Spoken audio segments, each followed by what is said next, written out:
I don't see us catching our breath from a supply standpoint for another 5 years, at least. This appears to be a supply constrained situation, not just for aerospace, but for most other sectors of the economy, and will probably remain that way for some time.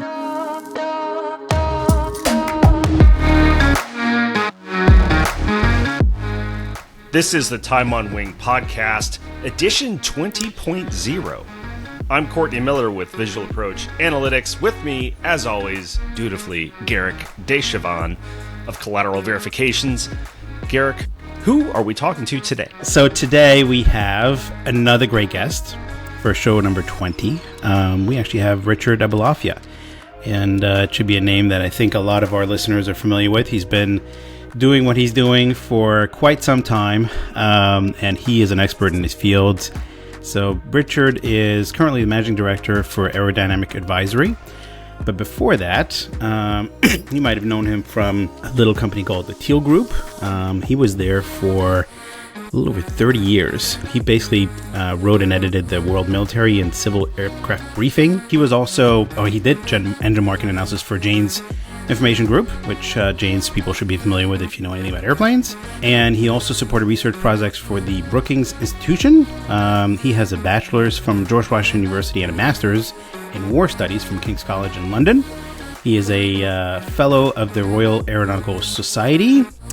He writes articles on a regular basis and is regularly quoted for Aviation Week, Forbes.com, Wall Street Journal, Financial Times, Professional Pilots, amongst others. He's also appeared on TV and radio programs on some of the small networks like ABC, BBC, Bloomberg, Reuters, CBS, CNN, NBC, NPR, PBS, you name it. Yeah, if it's out there, he's done it. Richard, this is your time on wing.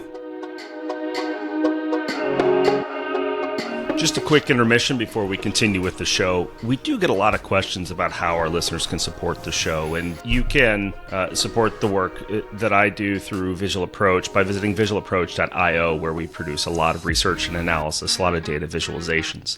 From my side, obviously, I focus more on metals, so anything that's aircraft related, if you're looking for valuations, whether it's on aircraft engines, I'm happy to help with any of those types of projects. So we appreciate, certainly the opportunities to work with all of you. And we certainly also appreciate just the fact that people are willing to listen to what we have to say and enjoy kind of our thoughts and takes on what we think is a fascinating industry. So thank you. Okay, back to the show.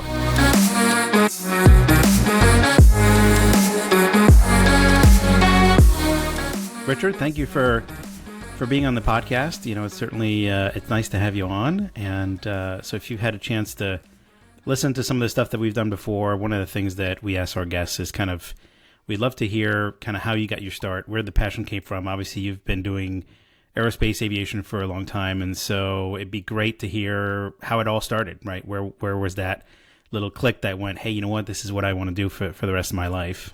So please tell us.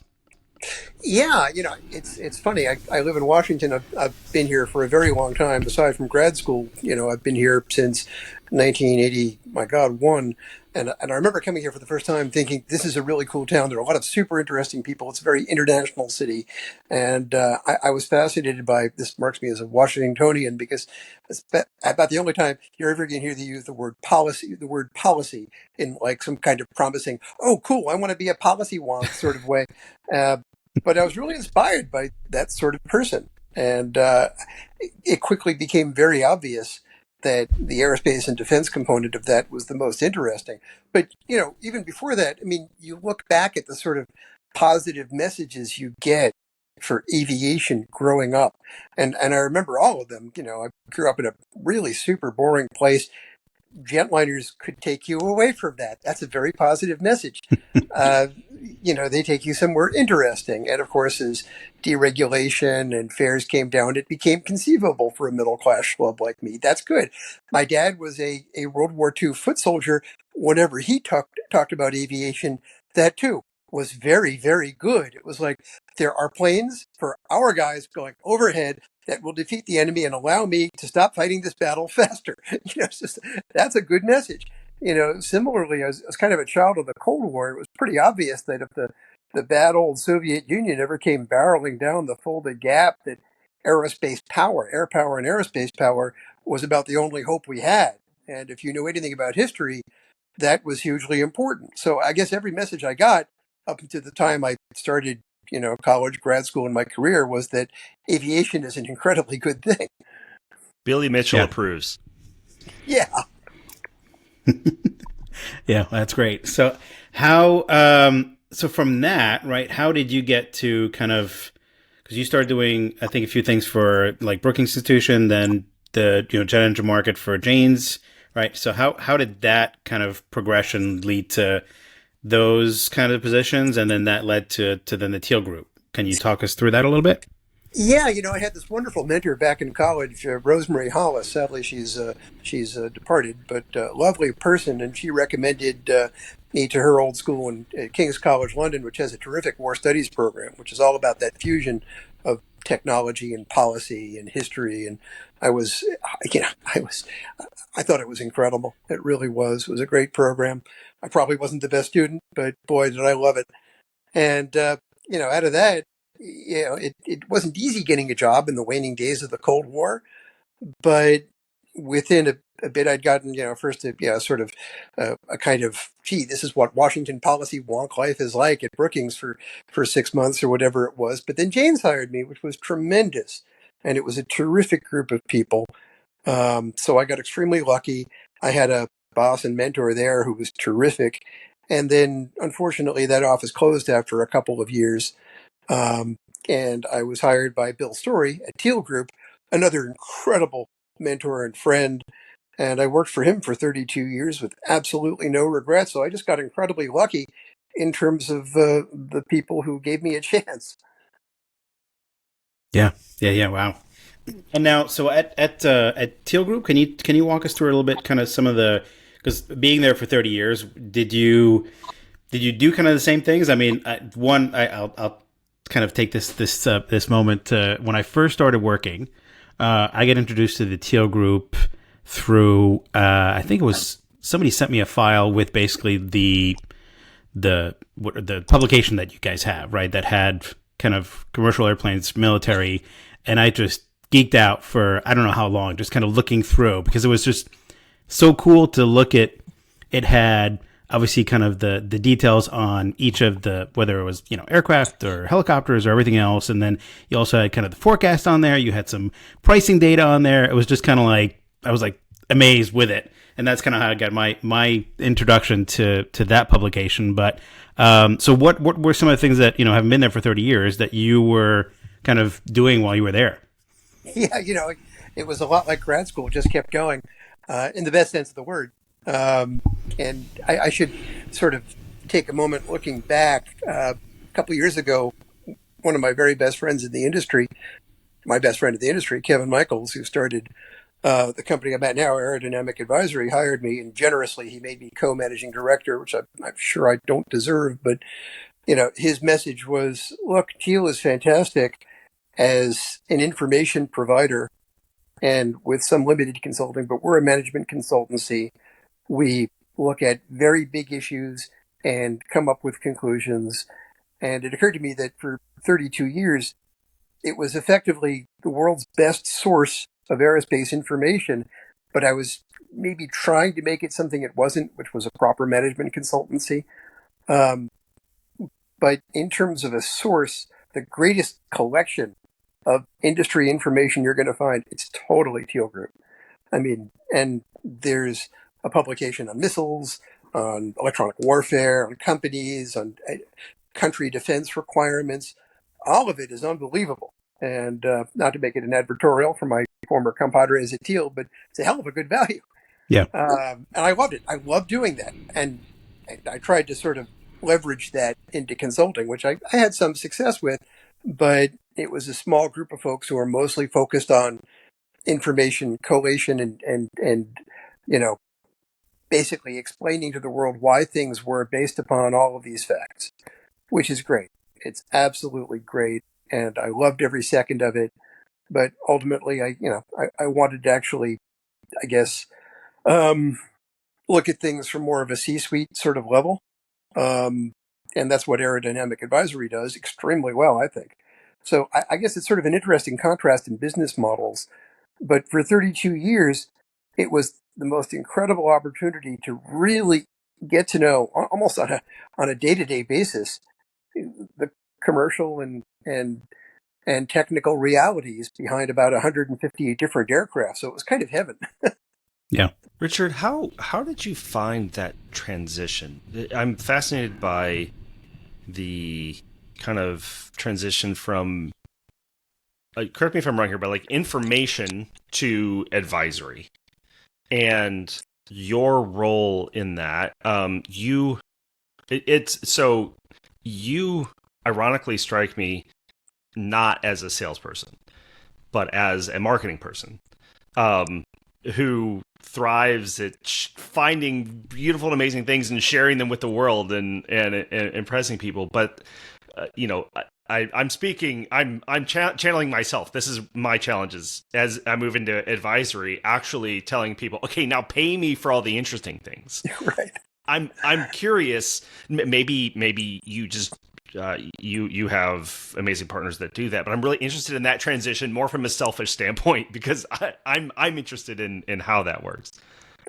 Yeah, and it's the people. One of Kevin's messages to me a couple of years ago, when we started talking about this, actually, our wives kept saying this. It's like, after 30 years of knowing each other, you guys should work together or something like that. It's like, hey, yeah. And his main message was, I've collected the finest group of people who really know stuff, and between all of us, we can come up with solutions to what people need to know. And, if I'd made that transition on my own, I think I would have stumbled badly, very badly. But, this organization, AeroDynamic Advisory, has about 13 or 14 of the smartest people I've met. And, there's that old saying, if you think you're the smartest person in the room, you might be in the wrong In the room. wrong room, yeah. It really hits me being here. That's fantastic. I fully appreciate that, Richard. The first time I met you actually was on a podcast. I don't know if you remember. I remember. Airplane Geeks podcast. With Max. Yeah. We talked about a developing aircraft program at the time that was called the C Series, which you were not all that excited about at the time. And then when we finished recording, I said, hey, so guess what? I just accepted from Bombardier. And you said, you're going to have the time of your life. And I did. I really did. It's funny looking back, my interaction with the C Series. There were a lot of things I didn't know and a few things that I did know. And I remember first discussing it back in, I think, 2003 with the BRJX, and then talking about the C Series when it became that, I think, in 2005, if memory serves. And it was very obvious that they had, well, first of all, they'd bitten off more than they could chew. There was no way they could do this without destroying the company, which almost became the case. What I perhaps underestimated a bit was the talent and passion of the people behind it. They produced a really neat jet. It's really good. And there were a lot of people who came out of that. It's just that inevitably, I think, from a market analyst standpoint, I was right. It almost did destroy the company. I agree. And it's only some. I think now is the company. Now is the appropriate time. That just in full disclosure, we should point out that you are talking about probably an overbuilt, ahead of its time Canadian aircraft that did not end up being the success that it was. While you're wearing an Avro Aero shirt, I just want to make sure that that's fully transparent. I am. I totally am, and I'm fond of saying that the ghost of the Avro Aero kind of haunted the Really C Series. The irony, though, that if you're Canadian and prone to conspiracy theories, you might believe that Eisenhower and the Americans destroyed the Aero.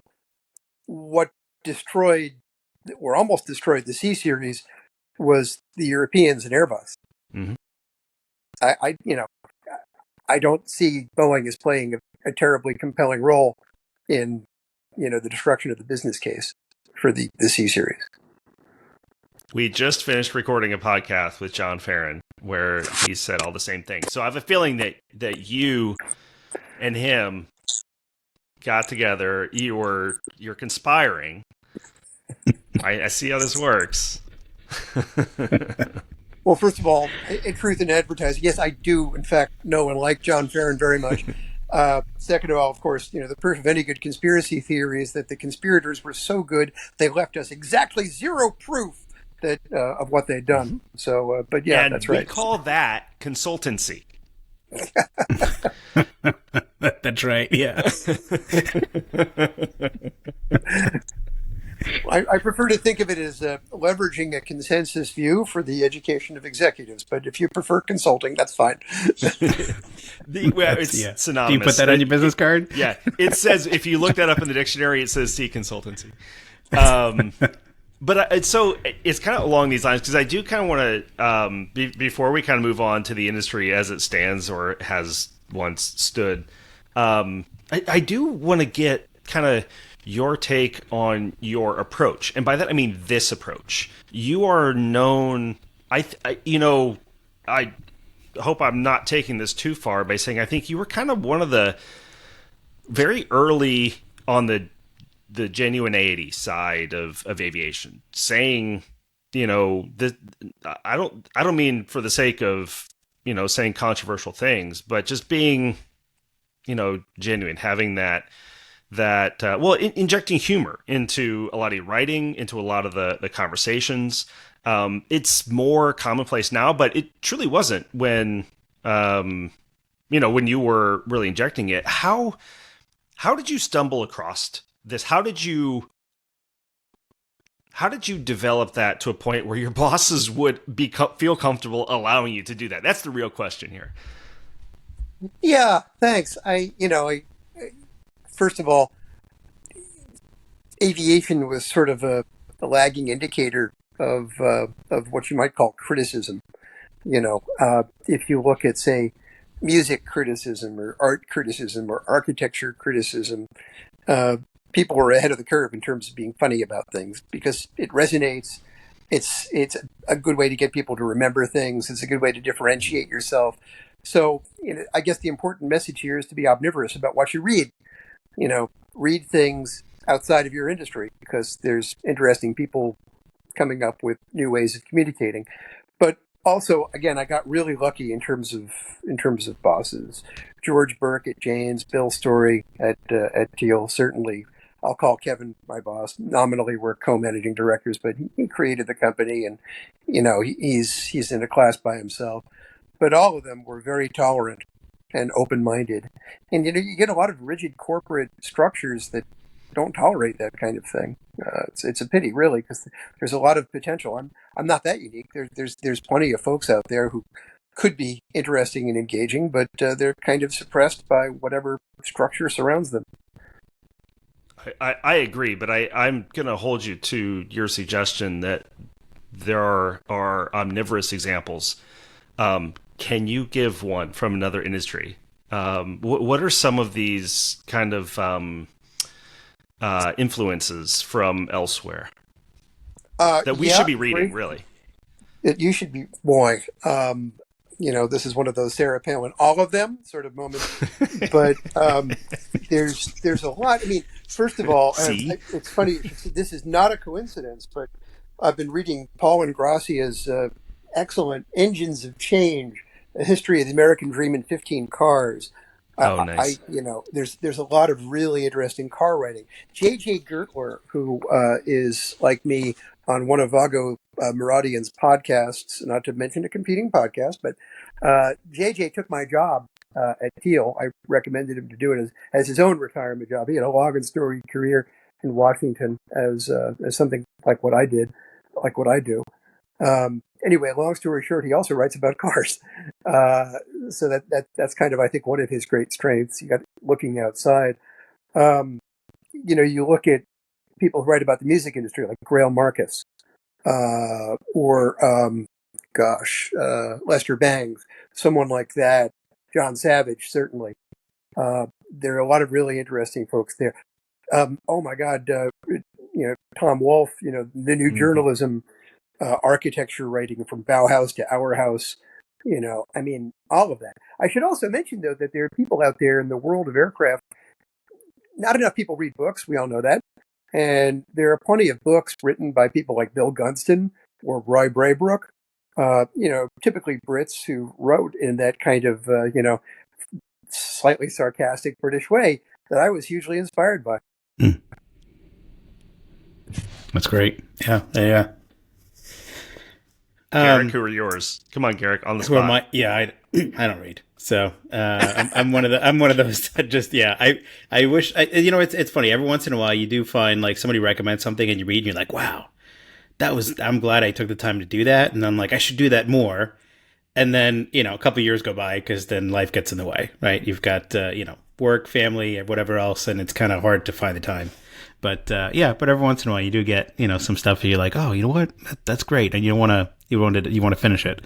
So always looking for good books to take a look at. But I guess the one of the question that I have for you, when you think about, I guess having been now in the industry for some time, for 30 years, right? 35. 35. Yeah. Wow. Just counting. Good for you. Good for you from that standpoint. I guess, well, and when you've looked at 5? Cute. Yeah. In those days, child labor laws were pretty loose. I'll knock them down. Small fingers to clean the gearboxes, There you go. That's how you got. Yeah, I mean, somebody's got to clean those tanks in those airplanes, and regular adults can't fit, so might as well use children. I've seen those videos. That's terrifying. Don't do that. Yeah. I don't know. Yeah, you wouldn't pay me enough for that. No. So what I was going to say was, over the course of the last 30 years, right? Because you focused on both kind of the commercial side, the civil side, as well as the military side. What do you think have been some of the biggest changes within those industries that, you found kind of fascinating because you've gone through multiple ups and downs, right? In all facets of aerospace. So I'd love to kind of get your take on what you thought were the most profound or the most interesting, over the course of those last 30 years. 35. 35. Sorry. 35. But I'm not just saying 35 for the sake of 35. It's important to remember that if you expand it to 35, you're looking at the waning days of the Cold War, which is exactly what you're talking about. And I went into this degree in war studies, fascinated by defense policy and the relationship between technology and strategy. And then it all, this is the late 80s again, 35 years ago, and it was all falling down. And there's actually a movie called Falling Down, I think, about the end of the defense industry in Southern California from one sad sack's point of view. But it was looking terrible. And so everyone was thinking about the commercial side. And I did too. And learning for the first time 34 years ago, 33 years ago, about the commercial side and finding out it could be just as dynamic, maybe even more dynamic, and more interesting than the defense side. That was fascinating. And years later, I had the pleasure of getting to know John Newhouse, sadly also passed, but he was at an air show writing an article for the New Yorker back in the, I think, late 70s about the defense industry. And someone said, actually, the real action's on the commercial jetliner side, the big iron. And he wrote what I think is the finest book ever about the jetliner industry, called The Sporty Game. And that was published in the early 80s. I got to know him 15 or 18 years ago when he was doing a sort of follow-up book called Airbus versus Boeing, or Boeing versus Airbus. And he was one of the nicest guys I ever met. And he told me about that what it was like going from the defense side of things to the commercial side of things. And that was fascinating. And you look at these markets and how they evolved and how they became more important. Business jets were a ridiculous, pointless, go nowhere backwater when I started. It was like, oh, that's adorable. Who cares? And in the 90s and 2000s, they exploded. And now it's one of the most fascinating parts of the industry, a real technology incubator, big money, lots of fascinating stuff happening there. That's been fascinating to watch. And now, unfortunately, we've got the return of history. The world is not flat, and defense making a giant return and impacting the entire industry in large part, because of its demand for resources. Uh, so that's one of the major transitions I've also been witnessing over these decades. That's interesting. You mentioned the business jet, not a sector of the industry that I've spent much time in myself, even though I've operated business jets in the past. But certainly, even in that industry, started of course as Lear went through the small jet, but the 2000s that you referenced was really the move into the large, very long range business jet. That was, I guess, Gulfstream versus Global were kind of the big rivalry at the time. Right. And now, what's going on in that sector? Kind of here in the last post-pandemic, we know there was a big boom. Cargo had the big boom. Cargo kind of fell on its face. Commercials doing what commercials doing. What trends did you see in business? Is it kind of continuing? Well, it's really interesting, as you allude. During the pandemic, you had a lot of newcomers joining, fractional share programs, and they chartered jets and whatever else. They didn't buy their own jets, but they did become participants in the market. And ever since that boom, that or follow on to the other booms that we've seen, people have been speculating how many of these folks are going to stay around as normal airline service resumes and people care less about, public terminals. Um, we predicted about 10 to 15% would stay. It looks like that might be reality. So the industry's gotten a nice bump, but so far it's mostly shown up with, Part 91K, Part 135, fractional and charter, rather than new flight departments and people buying new jets. And almost all of the new product development action is at the top end of the market. That's now Gulfstream and Bombardier, and Dassault has gotten in a very big way. Um, so it's become more of a three-way high-end battle of big metal, I guess. But you think about the numbers. Go back to the end of the Cold War. Business jets in today's money was a market worth about $4 billion a year. Today it's in the about 5 or 6 times that, again in the same dollars. Mm-hmm. Sometime in the 90s, I came up with what I called the guns to caviar index, which was the relationship between the combat aircraft market and business jets. And in 1989, it was about 9 to 1 in favor of stuff that shoots. And today, business jets are actually, well, I should say, up until the past 2 years, for the previous decade, business jets were considerably bigger as a market than combat aircraft. Now, for reasons we read about every day in headlines, military has come back hugely.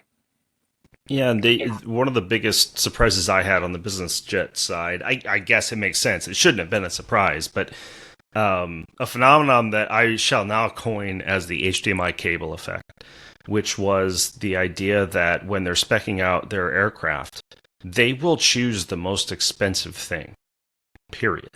They don't care what it is. It needs to be the most expensive. That's why they're getting a jet. Just like HDMI cable is an HDMI cable, but you could get a gold-plated one for $200 or one off Amazon for $5. So you do the same thing, but you bought it because it was the most expensive thing. And here I am sitting in a floundering commercial aviation sector being like, so people pay more because it costs more? Like, that's a thing? What am I doing with my life? You know what I should do? Advisory. Well, that's its own, business jet advisory. That is to say, how to get people the jet that they want.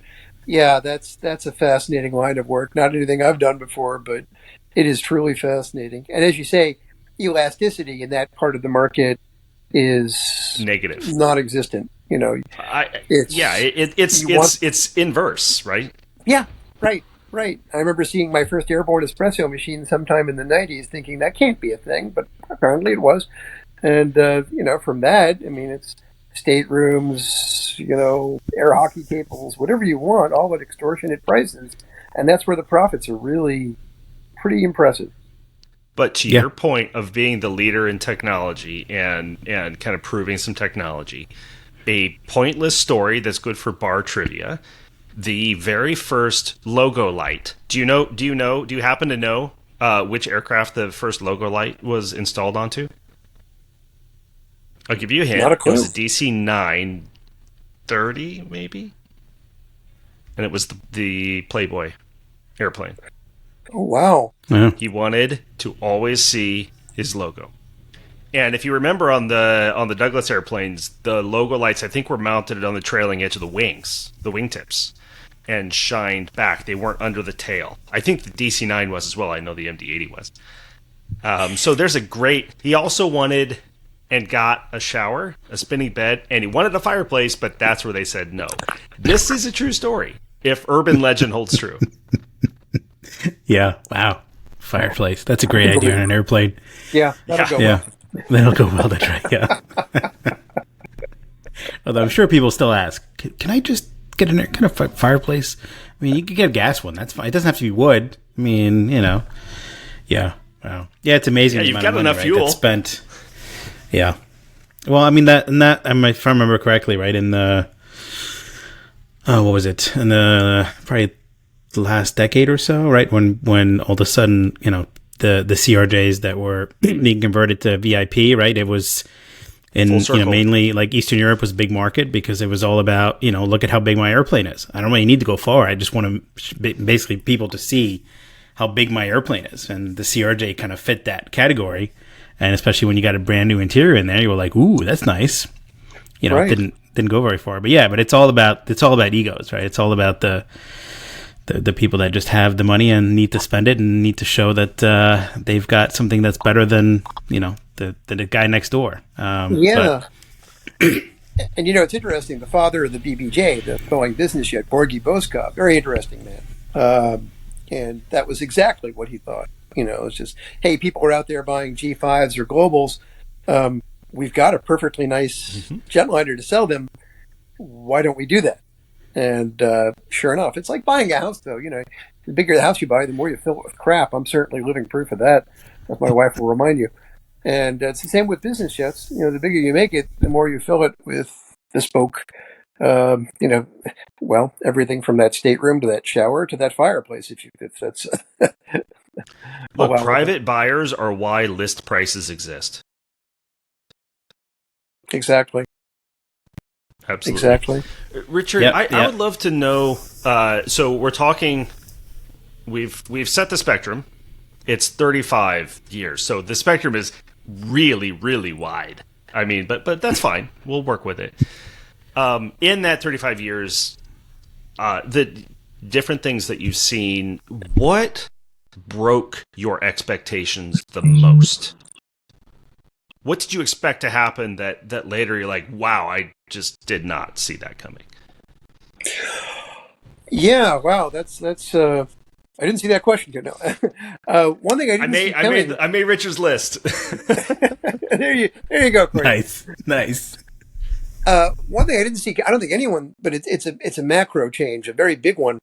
And to this, I'm stealing somebody else's idea. Mohamed El Arian, formerly of Allianz, chief economist, but he wrote a really compelling article in Foreign Affairs magazine. One of its main points was that the defining condition of the world economy for our lifetimes has been inadequate demand, or cycles between adequate and inadequate demand. That's been the story of our economic lives.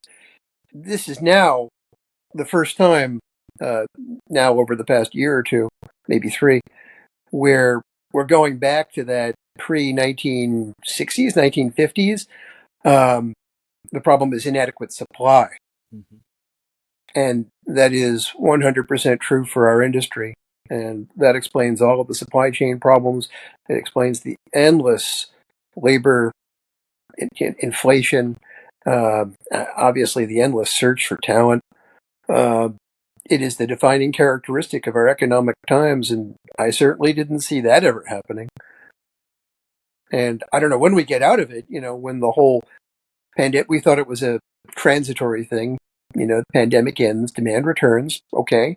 And then the defense side of things went into overdrive for obvious reasons. And then you just had an economy that would not slow down. Um, when does this end? I don't see us catching our breath from a supply standpoint for another 5 years at least. And my, as a guy who spent his living forecasting demand, I'd been almost trained to say, this will change in 18 to 24 months. No, it won't. We've been saying that for a couple of years now.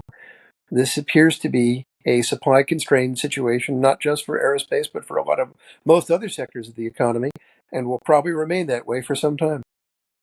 Yeah, I think the question is 5 years long enough? This may just be the new reality, quite frankly. Yeah. The metric that I've fallen in love with recently, I just really like the study of demographics, just kind of population demographics, and we're going through a major shift right now. Or actually, we came out of a really major shift, a really weird kind of moment in human history that meant, like you said, just basically unlimited supply, labor supply, the ability to, with that came cheap capital, especially in the last really 15, 20 years. And then what happens when that goes away? That seems like that's the answer for the questions on what are we going to worry about here in the next 20, 30 years. In another 30 years when I'm on a podcast talking about, my 35-year career. You won't be.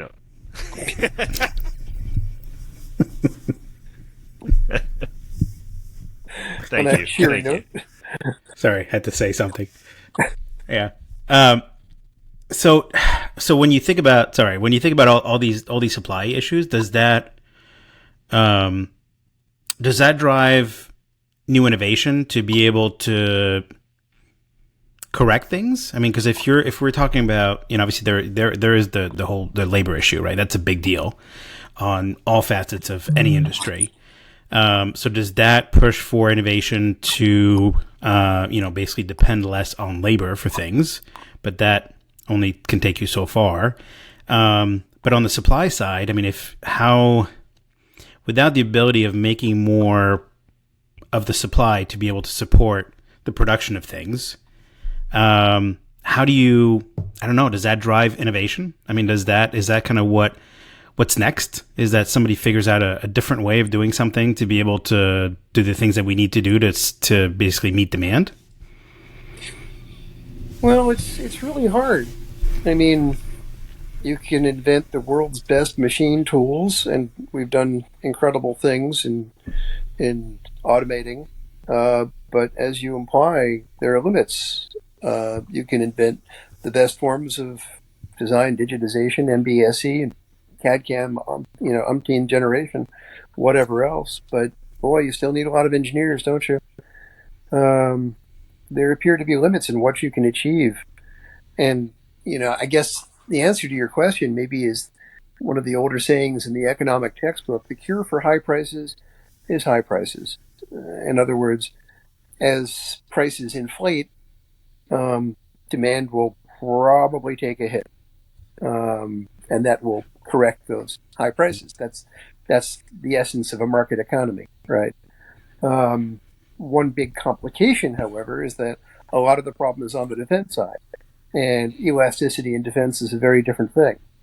So if you have high prices impacting the commercial side of the house or commercial demand, it's going to get worse when defense keeps absorbing a high percentage of productive resources. And my favorite anecdote that I've heard about from old folks is still how McDonnell Douglas was created. In 1967, you had McDonnell order book filled with military aircraft for the Vietnam War. Douglas, their order book was filled with jetliners for the jet, dawn of the jet age, year 9 of the jet age, whatever it was. And McDonnell basically said, actually, truth is that everything we do, the taxpayer covers. So if you don't mind, we're just going to inflate wages for everybody by 10% or 15%. Good luck matching that, because, of course, commercial terms are very different than government contracting terms. Here are the terms of surrender that will create McDonnell Douglas. I suggest you sign right now before they get even worse. And I wonder today whether we're not starting to see signs of that, with the industry making a big shift towards an emphasis on the military side of things. Hmm. Well, let's look at it from. We had a long conversation with John about this on the engine side, because that's what's holding everything back right now. I mean, besides the ineptitude of aircraft OEMs to build something new, or just unwillingness. But same on the engine side, right? So the latest generation of commercial aircraft technology was almost exclusively a result of new engine technology. So much so, they called it the new engine option, right? Right. Because that is what created that. And then, but by the way, by making that push to the next generation, the engine OEMs ruined their own business case. They replaced their own models while they were in the earning period of the cycle of their program, and now that you have, again, because of a whole bunch of different reasons, we have supply constraints, a very large portion of which in the aerospace world is engine OEM driven, and the airframer's like, okay, so pick that up. We need you to, double down on that mistake we tricked you into. And they're like, yeah, just no. Like, how about if not?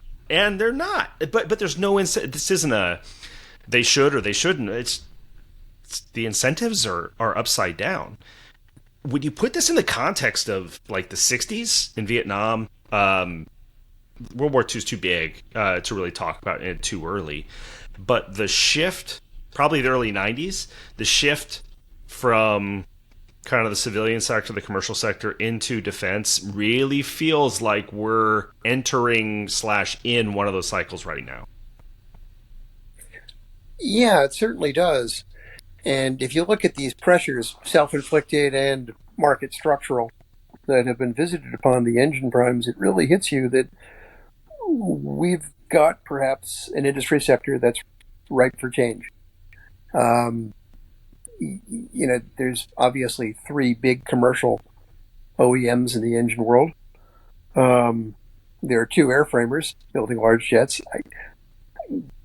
Unless there are two commercial engine OEMs, they're probably going to have worse commercial terms than the airframers. Here's the analogy. It's like getting 6 hot dogs with 8 hot dog buns. Or wait, no, 6 hot dog buns with 8 hot dogs, right? They just don't match. Right. Right? Right. Right. And we've known for my entire career, the first thing I was taught when I got that job in the jet engine business at Jane's was, boy, Pratt and Whitney and Rolls would go great together, but it's complicated by transatlantic politics. Well, 35 years later, they'd still go great together. Maybe even the transatlantic political complications have gotten a little less severe because, frankly, the British government seems to care less about its aerospace industry relative to 35 years ago. So does that happen? And does something happen with Honeywell and its engine unit merging with someone and creating an even stronger GE? It's fascinating, the range of possibilities. But you're right, given that dynamic, or those dynamics of, new technology, business models being broken, more reliability, but also more problems, a razor blade model that clearly doesn't function anymore, all of these things, then you'd think that some kind of change in the industry would be coming down the pike, wouldn't you? And that change would be led by the engine OEMs in that kind of thought experiment, right? Because they're the ones, they hold all the power, literally and figuratively, in this context. Yes Granted, and no. I mean, they hold the power to make products better, as you imply. That's the part of the engine that's part of the aircraft that burns the hydrocarbons. They're responsible for the improvement. Hence, yeah, as you say, NEO. But they're just subject to a great deal of market pressure by the two airframers. And, the joke we told when UTC was created, and now, of course, rolled into RTX, was that when they merged Pratt, Collins, Goodrich, BE, and all those other legacy companies into one. They created an RFP for a tube and wing. In other words, at what point does a mezzanine company like that decide it's going to enter the airframe business in conjunction with a structures maker like Spirit or Mitsubishi or somebody like that? Now, if you don't believe in that scenario, then there has to be something that rescues the engine companies from being at a market or business disadvantage relative to the two airframers that control the business. So there's another. No, we discussed this with John a couple days ago, but there is actually a kind of another path, kind of a tangential path. If I always caution myself to not get stuck in the past when looking at the future. The past being the huge leaps have been, pun not intended, but have been from the engine side. But that doesn't necessarily mean it happens to happen, or in fact, I think that's why it won't happen again in the future.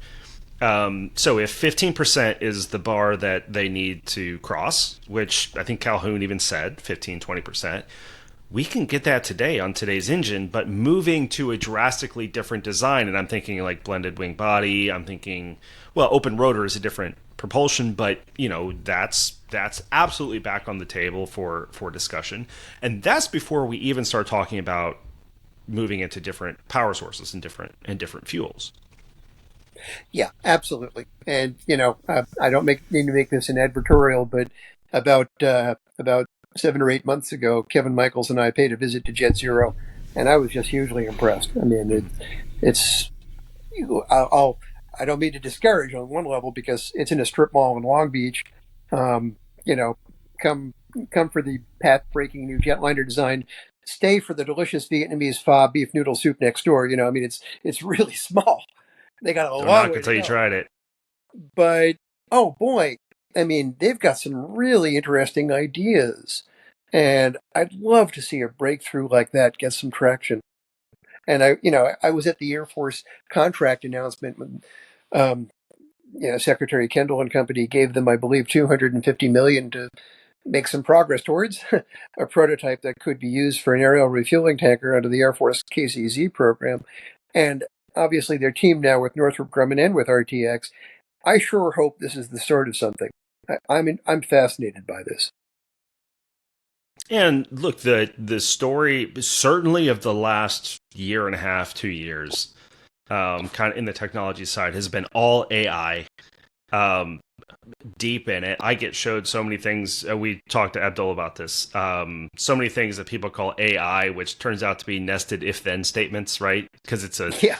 it's basically a fad right now. But when that fad cycle plateaus to what it's going to be in the future, then we start looking at where we came out of the advancements in engine technology, the advancements in manufacturing.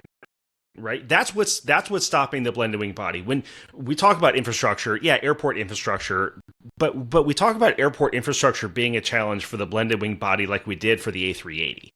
Right, they just have to shape things differently and make some heavier concrete. I say that in the context of hydrogen, where you have to build another entire transportation infrastructure, which is a pipeline system or some sort of hydrogen transportation system that gets it to the aircraft. Not saying it can't be done. It's just a whole order of magnitude different. It's hard to call those two things both infrastructure challenges. But for a company like Jet Zero, I guess the question for you is, if let's play out the hypothetical here that this is what comes next. How would it play out? Would Jet Zero just rise up and say, hey, we're the Uber or the SpaceX of this, and now we manufacture all your airplanes? Would they partner with one of the large OEMs? Would they be acquired by one of the large OEMs? And which one is kind of the preferred solution? Yeah, big questions. It all gets back to, I guess, Clayton Christensen, the innovator's dilemma. The people who'd be most disrupted is definitely Airbus, because, of course, this thing is aimed at the thing that's propelling their massive increase in revenue and market share, the 321neo. So do you let someone else disrupt you? Do you do something proactive to prevent that disruption? Either way, you're losing the ultimate cash cow, the 321 Neo. Boeing right now is paralyzed by a leadership that simply doesn't want to do anything. They've got great people, great ideas, and a top level leadership that is determined to do exactly nothing. A complete failure, if you will, of leadership. That can change, but if it doesn't, count on them to do nothing and run the commercial part of the business for cash until something bad happens. So what does Jet Zero itself do? First of all, you go back to the dawn of the jet age. A lot of it was the KC-135 becoming, with some changes, the 707, and then the CX losing design, becoming the 747. Could that happen again, where this becomes an Air Force tanker for KCZ? And Northrop Grumman says, hey, we're going to recreate what we once had, a commercial jetliner unit working with RTX as a major supplier and stroke partner. We're going to create a jetliner prime of our own. That would be incredible. I think it would be fantastic. Another possibility is, the Soviet Union and other systems bifurcated engineering and production. MiG didn't build fighters. It only designed them, and they were built in Novosibirsk at an aircraft production factory owned by somebody else. Maybe that's the answer, where Jet Zero stays an aircraft designer, and someone like Northrop or, I don't know, from Mitsubishi or whoever, Spirit or whatever, builds it in conjunction with a major mezzanine supplier. Maybe that's a possibility, which wouldn't be too different from the first scenario. Another possibility is, they're bought by somebody, and who knows who that is, but somebody. Either way, I'm intrigued. It's the first new idea I've seen in a great many years that kind of gave me inspiration for a way forward in terms of commercial jetliner fuel efficiency improvements and emissions reduction.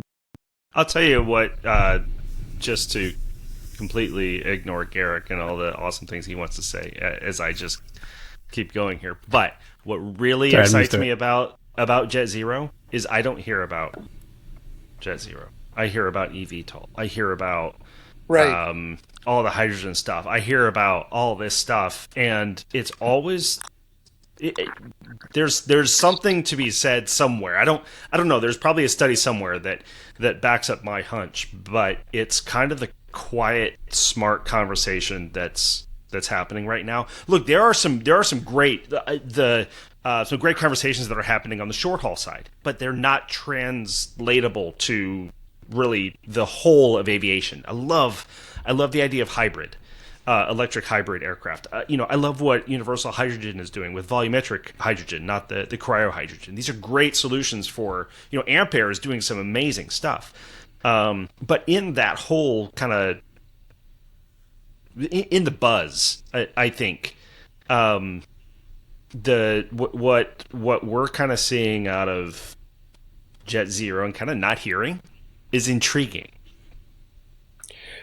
Agree completely. And, it's a little frustrating because all the other stuff you mentioned, that we've done a lot of work in the world of alternative propulsion. When I say we, I mean the far smarter people than me who I work with. Yeah, but that's why you're there, so you can say we. Right. Fringe benefits. I'm one of you, true fact, I'm the only one in a team of about a little more than a dozen who does not have an engineering degree. So what does that tell you? But,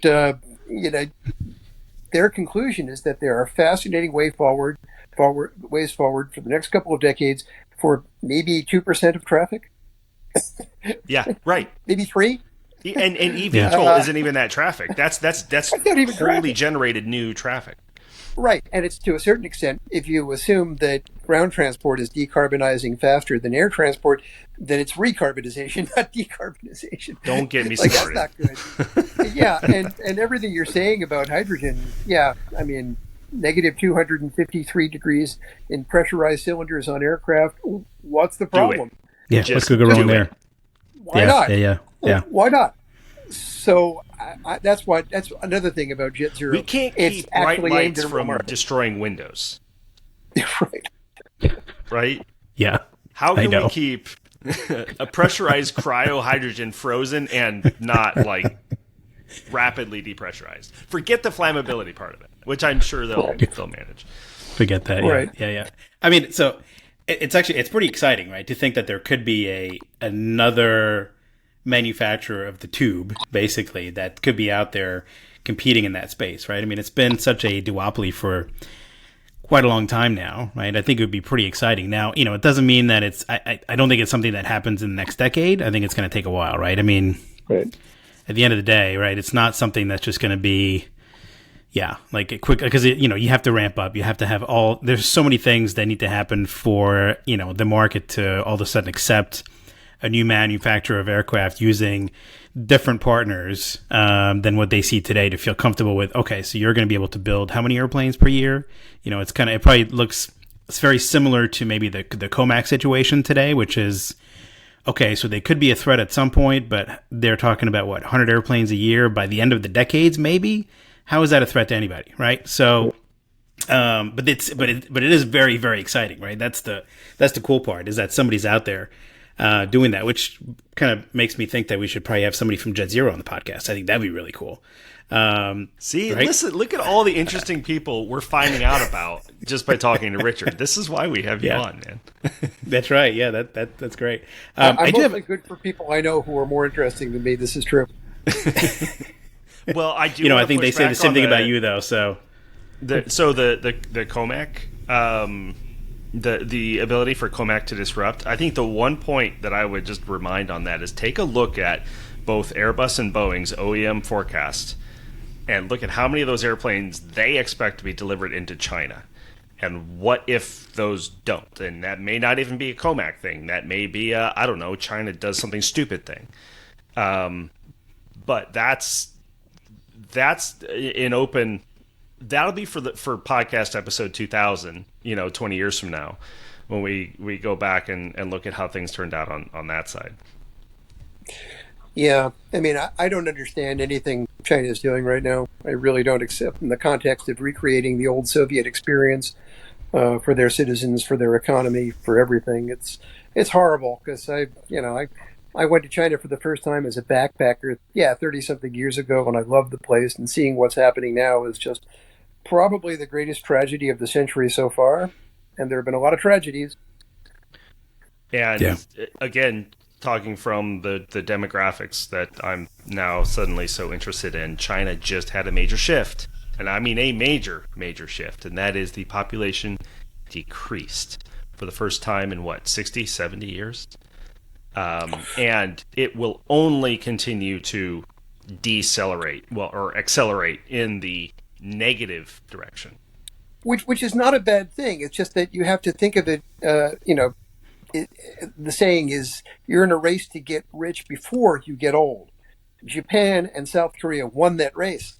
Bless them. They won it. Their populations are going down, but they're rich. Who cares? China's losing that race.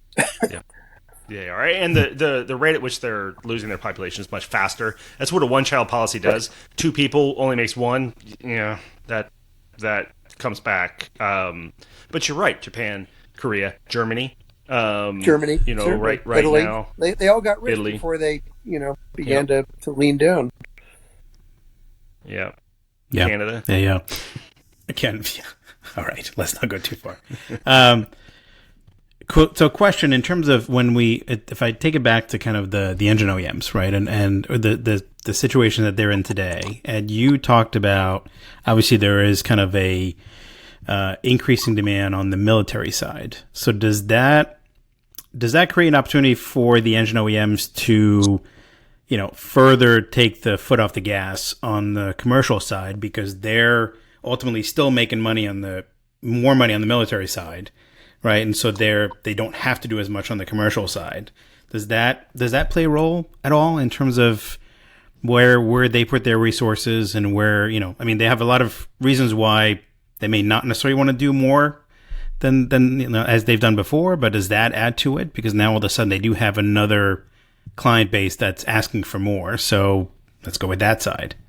It's absolutely the horrible truth, Garrick. It's, when Raytheon was formed, or new RTX, I should say, a lot of people, including me, said, wow, now Pratt & Whitney has all the money in the world to do whatever they want on the commercial side. But it's becoming obvious that's not the case. The emphasis is on taking advantage of the military market. And I can't really blame them. I mean, military, you get all your upfront costs pretty much paid for. You're really well protected against inflation. Your return on investment is guaranteed. This is the exact opposite of the commercial world where there are risks at all levels. I'm sympathetic. I'm just horrified by the likely results of an industry which is going to see a crowding out and perhaps less commercial innovation at the established companies anyway. It's a real concern. You're describing very well the L-1011, right? Yeah, that's right. That's right. My favorite jetliner, by the way. Mine too. Beautiful. Yeah, Second. first quadruply redundant design. Beautiful. But classic, I mean, in addition to being crowded out within the context of a defense prime, there was also, that sort of mixing of design parameters.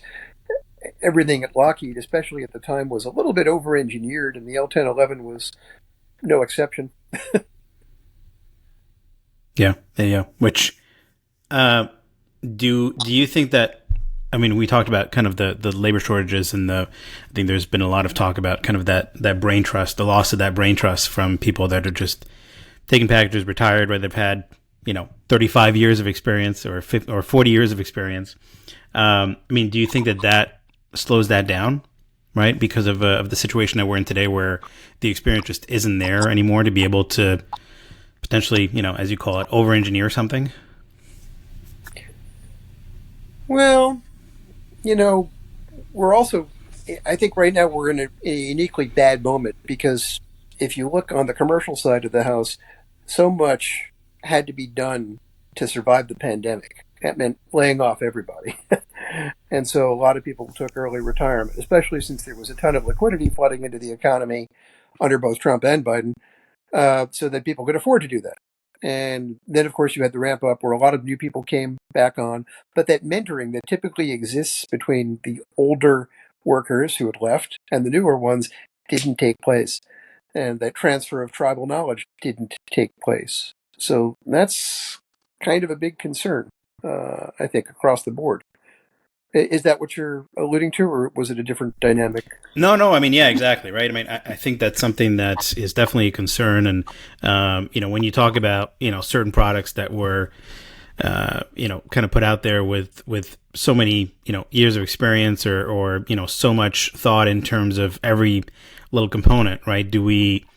It doesn't seem like we're going to see that anymore, right? It's just more, because of that loss of kind of experience that's, enjoying their retirements and enjoying their packages that they got for doing that. So from that standpoint, I guess it makes you wonder: will we see less new products sooner, based on the fact that it'll probably take some time for the experience to get established, right? To feel comfortable with, like, hey, look, we've come up with this next great thing that we feel really good about. I feel like you're gonna, there's gonna be more stumbling, more so than great ideas. And not to say that, obviously there's a lot of bright people out there. So that's not they're all working the point I'm trying to make. They're all working at Richard's group. all 13 of them, or all 14 all 13 of them. Can I offer a contrarian take to that, Garrick? Of course. We'd expect nothing less. Yeah. So no, that's my contrarian take. No? Wow. I think about this often, and Ostrauer and I would always get into these 4-hour editing sessions where the first 3.5 hours were us debating over this topic. And that topic is, the brain drain out of the OEMs and the engineering brain drain and all that. As time progresses, I'm getting more and more set in my take that if the hypothesis is that we're not building new things because we don't have the people, I tend to believe that we don't have the people who are interested because there's nothing to build. I think that might be true.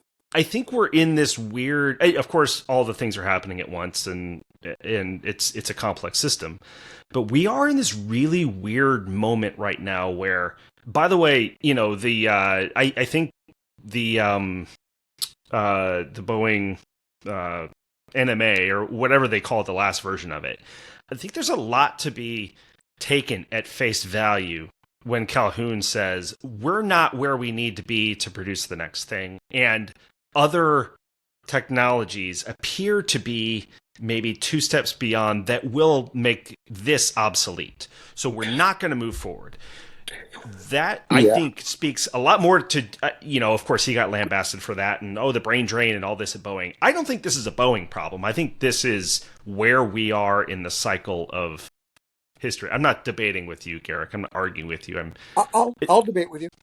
Awesome. Let's do it. No, it's interesting. I'm really kind of interested in that concept of, the whole idea of, Boeing should have just built something to keep those people employed. I'm like, yeah, no.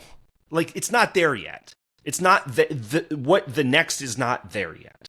Should they be working on that? Yes. Next. There's no magical next. I'm not making the argument they should have done NMA, to be honest. I really think there were some big flaws about it. They never reconciled the needs of, a twin aisle with no belly cargo with the needs of operating among other issues. There were a lot of things but that doesn't mean that there's some magical invention of new technology that's going to in all these decades. We've never seen anything like that. And I wrote a column in Aviation Week quite recently making that point. Basically, even when the first high bypass turbofans arrived, it took decades to extinct low bypass turbofan designs. If you want something in the next couple of years, and that's what I would argue for, I would start defining something now, which they're not doing. I don't fault Calhoun for not launching the NMA. I fault him for not saying there's some kind of future in the next few years. It's like, oh yeah, maybe, after we go a quarter of a century without designing something new, there'll be something magical coming, and then we'll do something new. It doesn't work like that at all.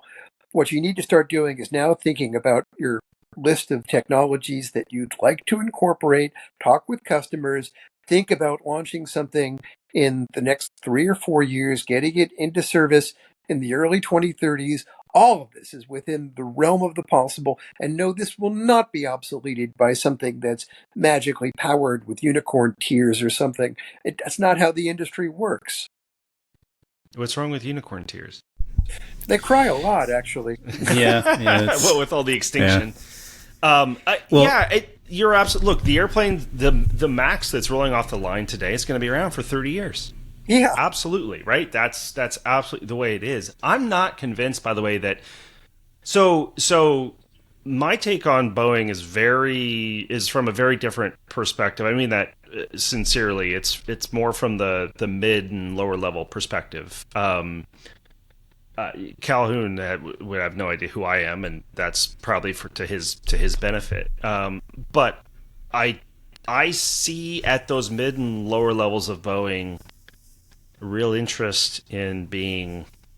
It's that Gen X moving into the leadership suite. I think we're probably giving Calhoun too much credit. For directing Boeing, and not that he's not. I mean, he's leading the company where he wants to lead it, but I don't think he's long for the C-suite at Boeing, and I think that's by design. I think he would probably choose that as well. One little change will move everything, and really, I say everything in the context of Boeing by thinking about Airbus, because this is where I really have the challenge. What the hell are they doing?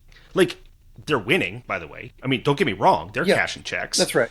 But when we talk about, Boeing doesn't have anything on the drawing board coming forward, what does Airbus have? Like, they don't. All they have is a lead. It's real. It's a great reason to not have anything necessarily on the drawing board. But you have XLR, maybe a freighter, right? You have minor variants of variants, and then you have hydrogen. Maybe there's something in between there that we don't know about. But they're not doing anything either. I disagree. I disagree strongly. I think there's a scenario here where they leverage Wing of Tomorrow, or perhaps maybe even the RTI technology they got in Belfast, but more likely Wing of Tomorrow. You do an A2-2500 using that wing, and then you leverage it to 320, 321. You create, with new propulsion, elaboration of LEAP or GTF, or maybe there's even a case for Rise. Maybe even, ultrafan scaled down. I don't know, but something. and it arrives in early to mid 2030s, and it absolutely destroys Boeing's only cash generating program, which is the Max 8. I mean, I think the idea of a complete re-winging, maybe re-engineing, and complete redo of Airbus's narrow-body product line is an absolute segment killer. Will they do it? I don't know. Could they be disrupted in turn by a blended wing body? Absolutely. But either way, Boeing's answer seems to be to sit there and watch its engineering core gradually erode. That's not good. Yeah. I got nothing. Richard wins. Yeah, I know, that's interesting, right? I mean, that's what keeps us in business, right? Because people keep asking those questions. But yeah, MRJ, yeah. Which, I mean, at some point, yeah. The MRJ. Yeah. Do we think that unfortunately that makes a return at some point, or did they just take too big of a loss to come back? Right. I mean, well, it's the Avro Aero. I mean, the horrible reality of the Avro Aero. They built 18 and destroyed each and every one. There's not a single survivor. And I saw one of the MRJ prototypes was destroyed the other day, deliberately. Yeah. What if they're all destroyed? Just the complete final stage of any failed project. It's destruction of all useful documentation and persecution of the innocent. Yeah, which is a real shame, right? When you think about like somebody that put that much development and capital into a product and then all of a sudden be like, you know what, it was a failure, so we're just going to get rid of it. No, don't. Yeah, put it somewhere. Have people look at it. Right. Yeah. Right. Yeah. I mean, I think that was more of a timing issue than anything on the MRJ side from my perspective. So, so I guess going with all of that, right? When you think about the next, 5-10 years, right? Where do you see like the biggest opportunities or challenges on either side? Kind of, how do you see the market over the next 10 years? On the, all of it covered by what we were discussing before about the military side of things. I mean, capital, labor, all that other stuff going to more to the military side of the house. But I'm really intrigued by the prospect of something disruptive. And again, not to keep harping on or, promoting Jet Zero, but I'd love to see something like that. Or, Ron Epstein at Bank of America had a terrific design, basically taking the trussed wing concept and mating it with a prop fan and scaling it up. I'd love to see something like that. I think there are big opportunities to do something disruptive. And if not, Airbus does something that re-wings and redefines and saves everybody 10 to 15% and calls it a day and clobbers Boeing. I think there are real opportunities across the board here to do something like that or to do something disruptive. I'd like to see continued experimentation, but nothing. I'm not anticipating hybrid or electric to take over more than 1% or 2% of traffic, but it's great to see the experimentation. And you talk about what attracts young people. Oh, they are attracted to that kind of thing, and the eVTOLs too. So they do serve a purpose in making the industry exciting to an incoming labor force. That's absolutely a great point. So there's a lot coming. I think that's pretty darn exciting. You get right down to it. So we haven't talked about the truss wing, but you did mention it. Is that, I don't know a whole lot about the aerodynamics, but I seem to think that it's increased economics or reduced cost, kind of trading for speed, kind of like we've been doing for the last 30 years. And I don't think it's a lot of speed, but why isn't the trussed wing in the conversation of kind of potential looks for Boeing here in the next decade or so? Well, I think they do have the the NASA demonstrator program, which gives a job to an old MD-90 fuselage mated with a high aspect ratio wing. Jobs for seniors. There you go.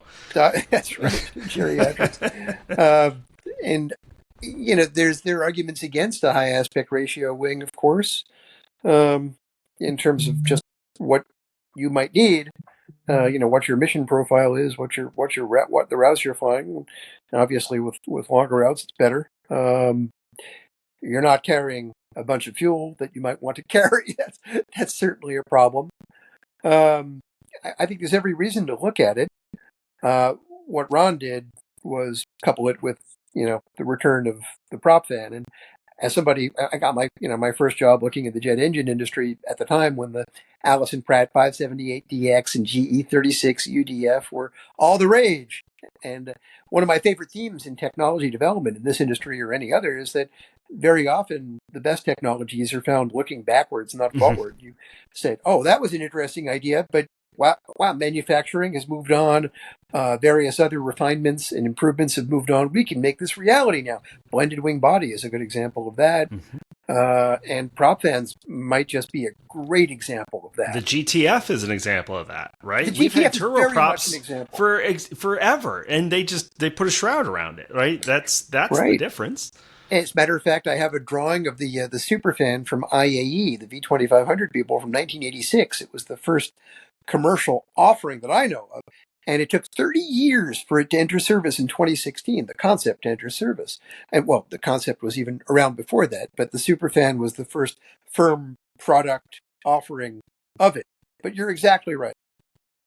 I like that a lot. And in the conversation of blended wing, in the conversation of unducted fan, which I think absolutely deserves to be in that conversation, right? The benefits are so big, and we're really talking about like noise. I mean, there are other challenges. Don't get me wrong, but I think also to be included in that is boom. No, not at all.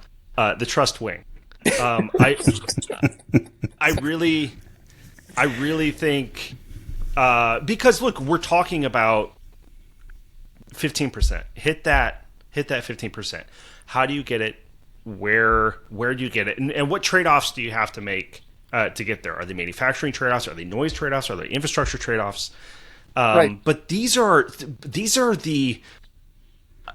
I don't think I'm going too far by saying these are the boring topics of today that are really exciting for tomorrow. Yeah. In the context of all the other exciting things we keep hearing about. That's totally right. And, on the subject of looking back and the importance of boring and old, I'm self-serving here because I'm turning boring and old myself, so I better be self-serving about this. But one of my great intellectual gurus, David Edgerton, wrote a terrific book about 15 years ago called The Shock of the Old that argues that a lot of innovation in technology history comes from exactly this process. I'd urge everyone to read it. It's a great book. Can we touch on defense a little bit? Because there's so much going on in that world. My experience does not extend beyond the hobbyists and whatever I happen to watch on YouTube, which, by the way, basically describes my entire aviation career, but that's okay. A lot of good stuff on YouTube. A lot of great stuff on YouTube. There are a lot of great stuff. This podcast will be one of them.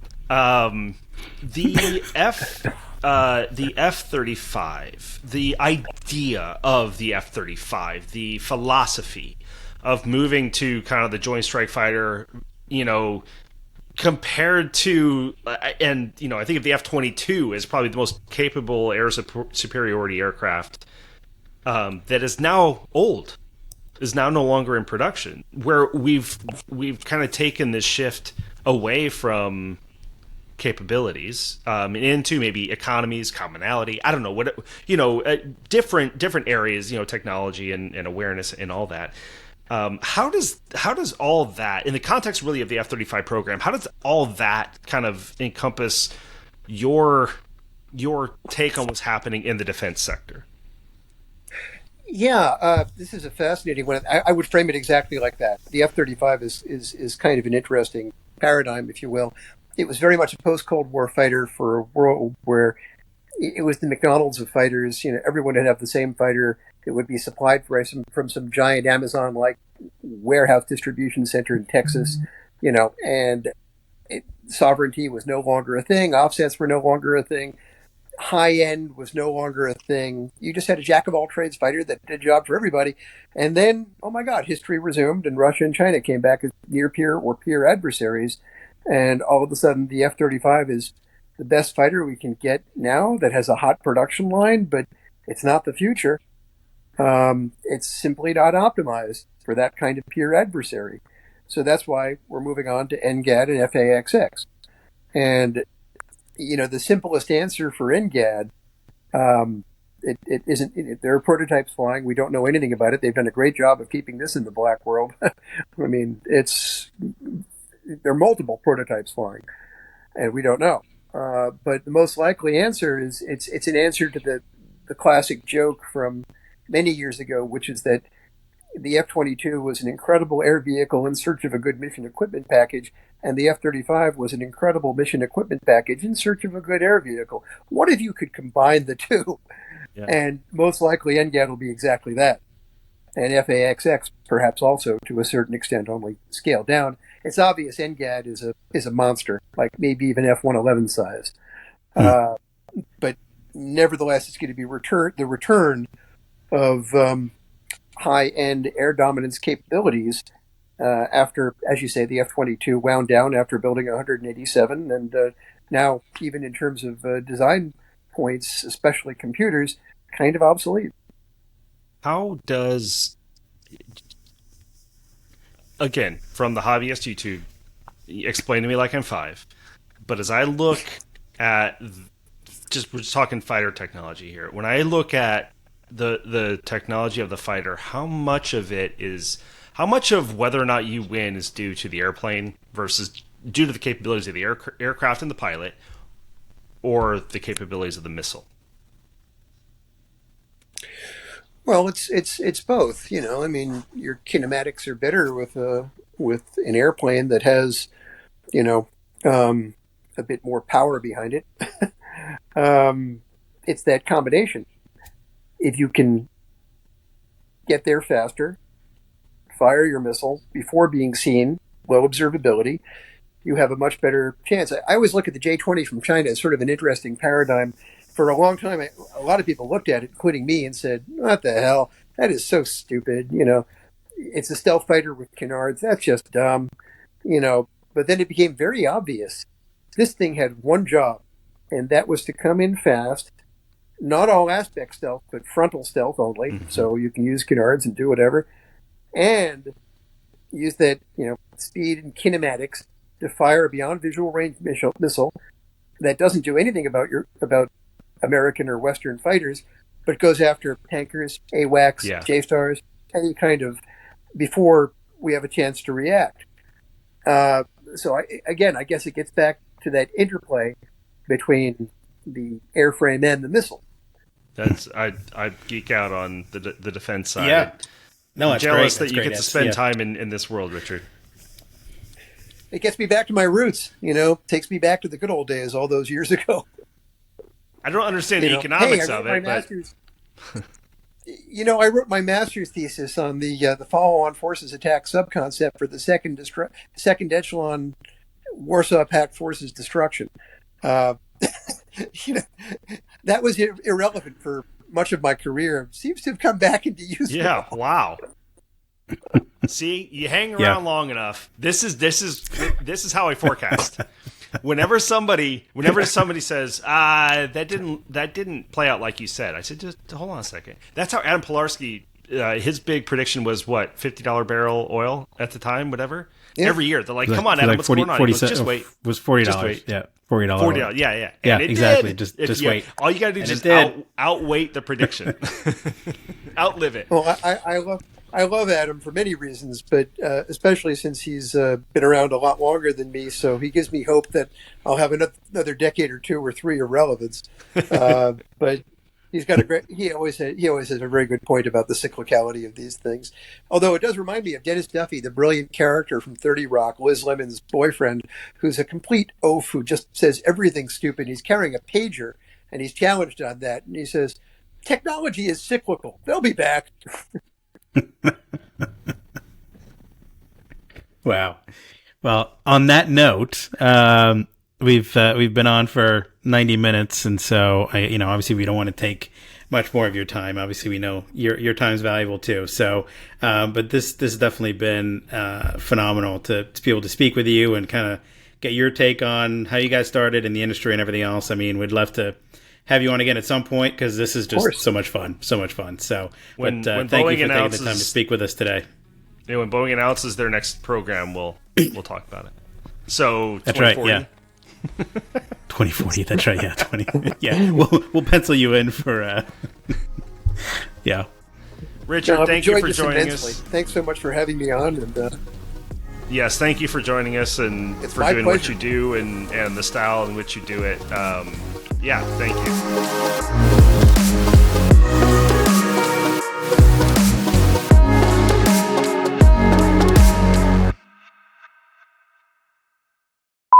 Can we just start where the first question that I asked Richard was, "Hey, do you know any good podcast guests?" Yeah. It's once we get going, it's kind of funny. Well, I'm sorry. Let me rephrase that. Once Courtney gets going, it's really hard to stop him. Let's just put it that way. And so it's hard for me to get stuff in. only entropy or impact. Got it.